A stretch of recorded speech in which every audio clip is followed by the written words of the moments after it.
আজকের পর্বে থাকছে উড়িষ্যার বিখ্যাত ছানাপোড়া। আর এই ছানাপোড়া এমন একটা মিষ্টি যেটা মাত্র 3টি উপকরণে বানিয়ে নিতে পারবেন, আর এর টেস্ট বলা যাবে না, এতটাই অসাধারণ লাগে খেতে। তো ভিডিওটি স্কিপ করবেন না, আপনাদের ভালো লাগবে। এখানে আমি আধা লিটার দুধ থেকে আজকে ছানাপোড়া তৈরি করব। পরিবারের সদস্য অনুযায়ী অবশ্যই আপনারা দুধ নিয়ে নেবেন। 1 লিটার দুধ থেকে এখানে অনেকগুলো ছানাপোড়া মিষ্টি তৈরি হয়ে যাবে।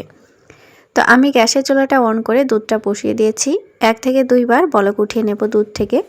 এরপরে টক দই দিয়ে আমি দুধটা কেটে নেব।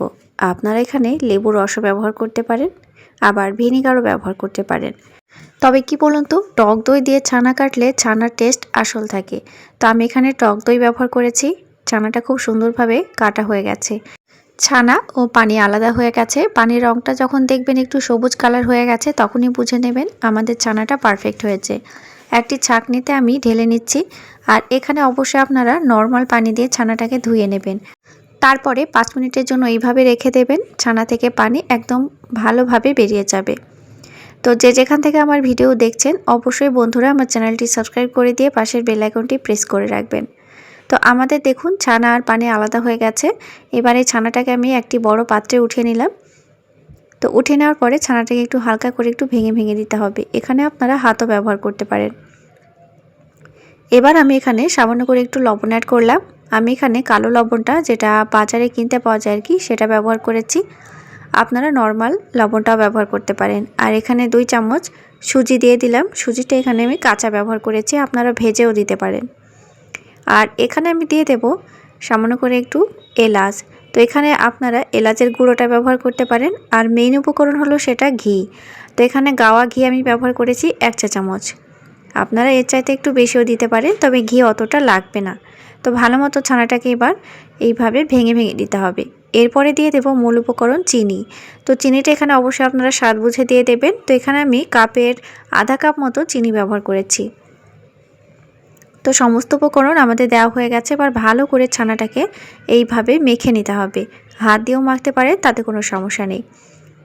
আস্তে আস্তে যখন মাখা হয়ে যাবে, আপনারা নিজেরাই বুঝতে পারবেন ছানাটা একদম দানাদার হয়ে যাবে আর একটু পানি বেরোবে, যেহেতু এখানে চিনি ব্যবহার করেছি।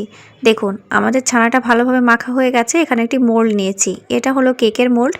আপনারা যে কোনো ধরনের পাত্র বা বাটি এখানে ব্যবহার করতে পারেন, তবে একটু শেপটা আনার জন্য আপনারা অবশ্যই মোল্ড ব্যবহার করার চেষ্টা করবেন। এবার ওপর থেকে আরেকটু ঘি লাগিয়ে দিলাম, যাতে ছানা পোড়াটা ভালোভাবে মোল্ড থেকে বেরিয়ে আসে। এবার আমি যে ছানাটা মেখে রেখেছিলাম সেটা ভালোভাবে সেট করে দেব।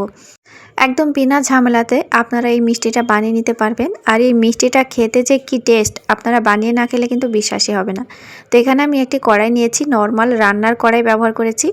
কড়াইয়ের ওপরে আমি মোল্ডটা বসিয়ে দিলাম। এরপরে আমি ঢাকনা দিয়ে ঢেকে দিচ্ছি।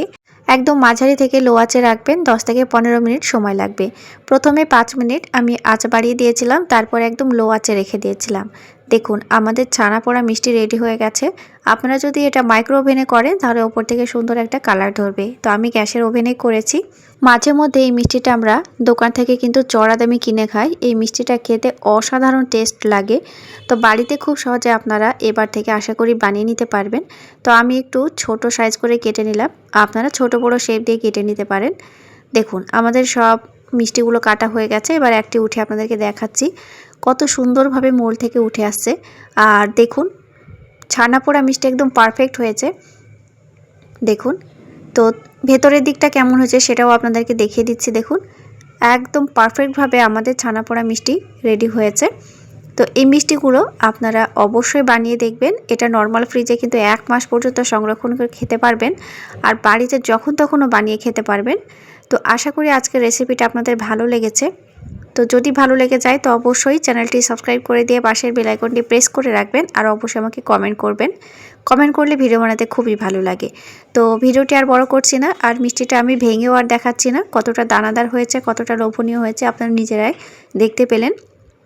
তাহলে খুব সহজভাবে বাড়িতে একবার হলেও ছানা পোড়া মিষ্টি বানিয়ে খাবেন, আর কেমন হয়েছে আমাকে জানাবেন। তাহলে নতুন নতুন রেসিপি নিয়ে ফিরে আসছি আবার নেক্সট এপিসোডে। আজকের মতো এই পর্যন্তই। আমার সঙ্গে থাকবেন। Thank you.